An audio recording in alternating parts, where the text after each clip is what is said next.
राधे राधे। कैसे हैं आप सब? आशा करती हूँ बहुत ही अच्छे होंगे, स्वस्थ होंगे। मैं देवांशी आपके लिए आज का नया व्लॉग लेकर आ गई हूँ। सबसे पहले लास्ट के व्लॉग के कुछ रिकैप से स्टार्ट करते हैं। तो लास्ट में हम एक प्यारे से ढाबे पे रुके थे ऑर्गेनिक गन्ने का जूस पीने के लिए, और ये एक पारंपरिक तरीका हमने देखा जूस निकालने का, जो आपने लास्ट व्लॉग में देखा था। अगर आपने नहीं देखा है तो वहाँ जाके आप देख सकते हैं। इस व्लॉग में मैं आपके साथ शनि शिंगणापुर का जो हमारा ट्रैवल था वो आपके साथ शेयर करने वाली हूँ। अगर आप पहली बार आते हैं, अभी तक आपने सब्सक्राइब नहीं किया है, तो इस लाइक बटन को प्रेस करके चैनल को सब्सक्राइब कर सकते हैं। बेल आइकन को हिट करना ना भूलें और चैनल को सब्सक्राइब करना भी ना भूलें। मुझे बता सकते हैं कि ट्रैवल व्लॉग्स कैसे लगते हैं।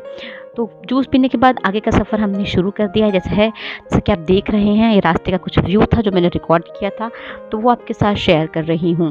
तो इसे फास्ट पे डाला है और ये अब जो है रिकैप ख़त्म हो गया है, और अब जो है नया व्लॉग हम स्टार्ट करते हैं आज से। यहाँ से शिरडी से शनि शिंगणापुर की जो दूरी है वो 72 किलोमीटर की है, यानी कि 1 घंटे 30 मिनट की 1 आवर 30 मिनट्स की दूरी जो है ये पड़ती है।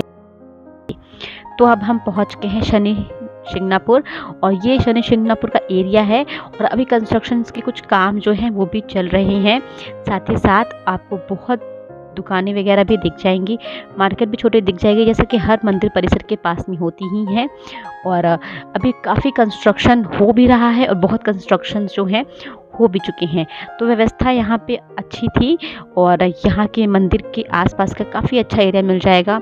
और सबसे ख़ास बात ये है कि जैसे मैंने भी काफ़ी सुना है और मैं वहाँ जाके मैंने कंफर्म भी किया, कहा जाता है कि शनि शिंगणापुर में आपको, शनि शिंगणापुर का जो एरिया है 5 किलोमीटर का एरिया है, वहाँ पे आपको किसी भी घर में दरवाजे और ताले नहीं मिलेंगे, वो बिना दरवाज़ों का ही होता है।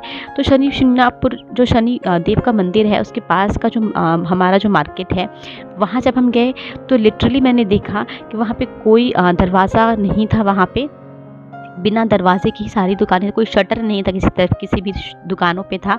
हाँ, उनका एक पर्दा उन्होंने सिर्फ लगाया हुआ था ताकि जितने भी जो जानवर हैं, जैसे कि कुत्ता हुआ, बिल्ली हुआ, वो अंदर प्रवेश ना कर सके। और बिना दरवाजे की ही सारी दुकानें थीं, और मैंने बात भी की तो उसके कुछ अंश हमने रिकॉर्ड की हैं, वो मैं आपको दिखाने वाली हूँ। तो ये आप मार्केट देख सकते हैं, सभी मार्केट जो हैं बिना दरवाजे की, बिना शटर की ही हैं।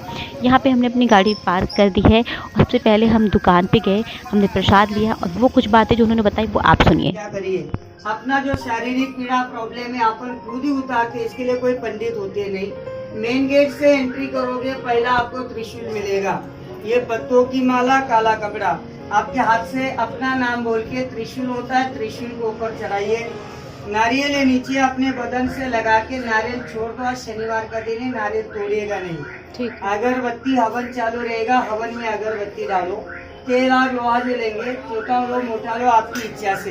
तेल लोहा कुंड में डालना होता है, तेल मूर्ति में डालने के अलग से पास लेना होता है।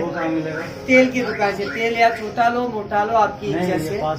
वो जाते जाते वहाँ डोनेशन काउंटर होता है मंदिर के अंदर, वहाँ पे पास मिलता है, पास लेके आप मूर्ति पे तेल चढ़ा सकते हैं। फूल जो है भगवान जी के चरणों में दान करते हैं। और ये जो चीज है, ये चाहिए होगा तो आप अपने घर पे ले जाइए, नहीं चाहिए बदन से 3 बार उतारना, स्किन को लगा लो, शारीरिक पीड़ा बोल के आप छोड़ देना। जो अपने शारीरिक पीड़ा दोष होता है भगवान के चरणों में चला जाता है। एक बार हाथ जोड़िए सभी लोग बोलना ओम नीलांजना समाभासम रविपुत्रम यमाग्रजम छाया मार्तंड। शनि शिंगणापुर तो हम आ गए थे, और यहाँ से हमने आपको जैसे दिखाया तो हमने प्रसाद भी ले लिया, और उन्होंने हमें कुछ चीज़ें बताई जो हम डेफिनेटली फॉलो करने वाले हैं। बट अब बात कर लेते हैं कि किधर पड़ता है ये। तो महाराष्ट्र के अहमदनगर जिले में स्थित है शनि शिंगणापुर।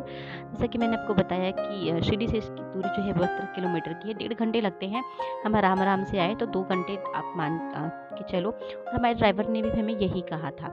तो कुछ यहाँ की जो हमने कहानी सुनी, जो हमने कथा सुनी, वो मैं आपको बताती हूँ। और कहा जाता है कि यहाँ पे दरवाजे नहीं होते हैं, तो ये मैंने देखा भी और बताया वहाँ के लोगों ने कि गांव, जितना भी गांव है ना, तो गांव में किसी भी घर में दरवाजे नहीं है। उस गांव के बाहर जो है दरवाजे हैं, लेकिन वो जितना भी शनि शिंगणापुर अहमदनगर का एरिया है, वहाँ पे किसी भी घर में जो है दरवाजे नहीं हैं।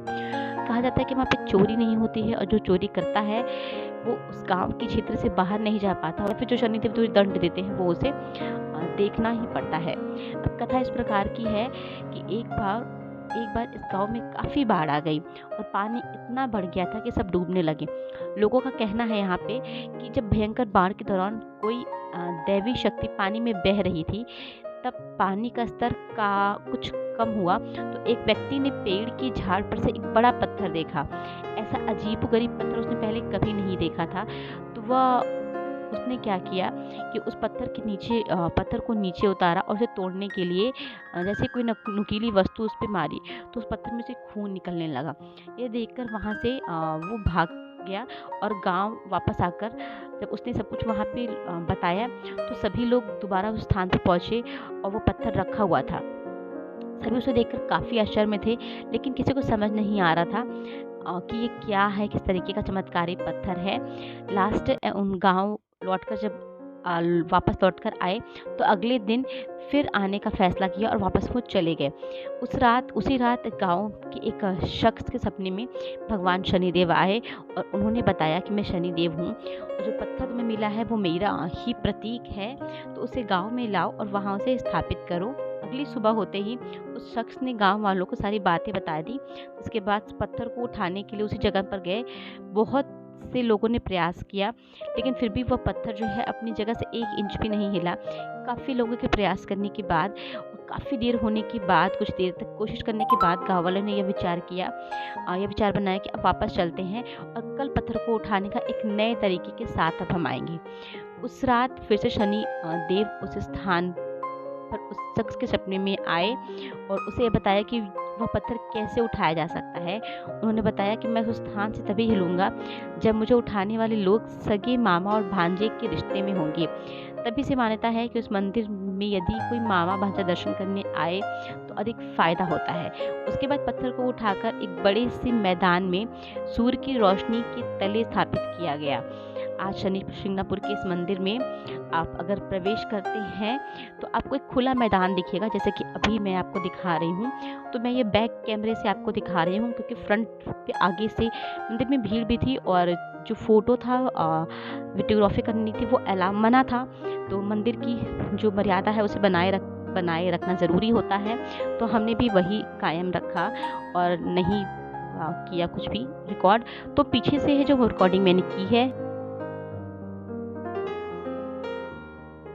ये शनि शिंगणापुर का जो सफ़र था इस वीडियो में यहीं तक का था और कुछ प्यारे प्यारे से जो तस्वीरें हैं वो हमने लिया था, कुछ खूबसूरत पल जो है वो कैमरे में कैद किया था तस्वीरों के ज़रिए भी, तो वो भी आपसे शेयर कर रही हूँ। तो मुझे आशा है कि आपको आज के शनि शिंगणापुर का छोटा सा व्लॉग अच्छा लगा होगा। अच्छा लगा है तो लाइक शेयर एंड सब्सक्राइब कर सकते हैं चैनल को। कमेंट कर सकते हैं कि आपको मेरे ट्रैवल व्लॉग्स कैसे लगते हैं।